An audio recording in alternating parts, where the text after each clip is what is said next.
Hi, welcome to Animation. My name is Kimberly Cates-Meraz, and today I'm going to show you how to create a video timeline animation using Photoshop CC. We're going to create a simple shape. We're going to add a distort filter to make it swirl. It's something that you might want to use in some kind of logo or other project that you may have in mind. So let's get started. Okay, today we're going to do another type of animation. This one's really cool. It's an animation with a distort filter added. So again, I'm going to use the 960 by 720. That can be found under your recent files or film and video 960 by 720. And this one I'm going to call animation with distort filter. I'm going to click OK or create. And it's going to comes up with a white background, but I'm going to do the edit fill to fill in my background with a color. I'm going to choose drop down color, and I'm going to pick a nice shade of blue. All right, click OK, and it fills in nicely. This time I'm going to use my ellipse tool. And I also want to make sure on my options bar that it's set to shape. I'm going to choose a nice dark blue shape. There we go. And I'm going to draw my ellipse kind of off to the left side over here. And it fills in. You'll notice it looks a little bit different than when we were using pixel shapes, and that's okay. And down here we can see it's a shape and not a pixel shape as well. It also added its own layer.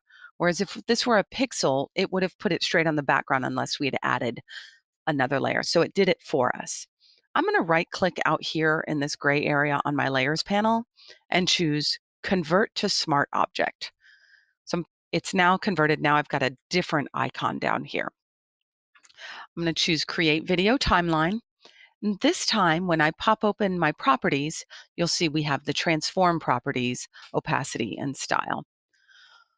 I want to shorten this up because this one looks a bit better when it's about 3 seconds. So I'm going to click, hold, and drag on my timeline to about 3 seconds and shorten that up a bit.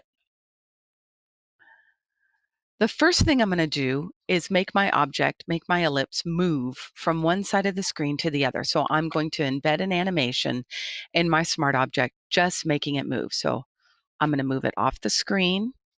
I had already turned on the stopwatch before I did that. So now it's off the screen and that's its starting position. I'm going to move my playhead to the other side of the screen. I'll put it at about 3 seconds and move it off to the other side. Now, when I scrub, it just moves across the screen like normal. No big deal.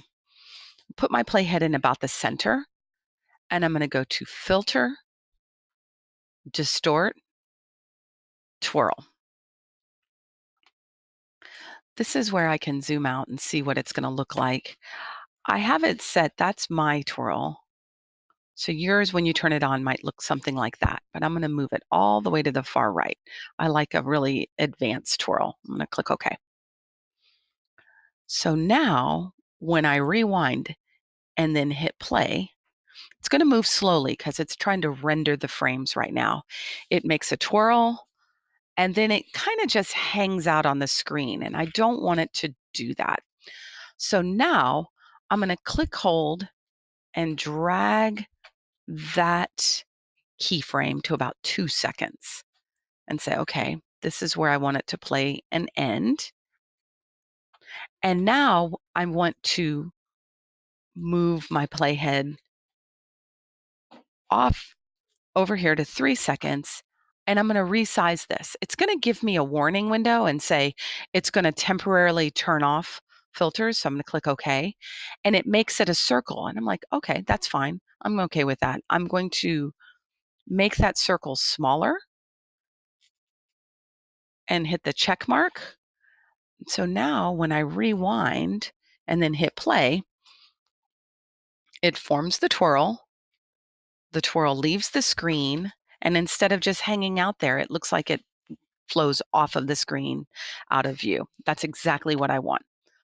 In the next segment, I'm going to show you how to export an animated GIF. A key piece to saving an animation in Photoshop is how you export it. First thing you need to do is make sure you save it as a PSD file, and I've already done that. You can see that it's already saved. The next thing you need to do is go to File, Export, Save for Web. This is where you get to the animated portion. It's going to save it as a GIF, and it says GIF up here. And right now it's rendering the file. That's what this little blue line is. And it's going to load up. It takes it a few seconds sometimes, depending on the size of your file. I'm going to zoom out so I can see the entire thing. I have my looping option set to forever, and I'm going to hit play. And now I'm playing the animation. Once I click save, it's going to ask me for a folder to save it to, and I can choose to save it into a folder. Make sure I named it properly. And I'm going to hit save. It's rendering it again. And now we're done. So now you've learned how to properly export an animation from Photoshop.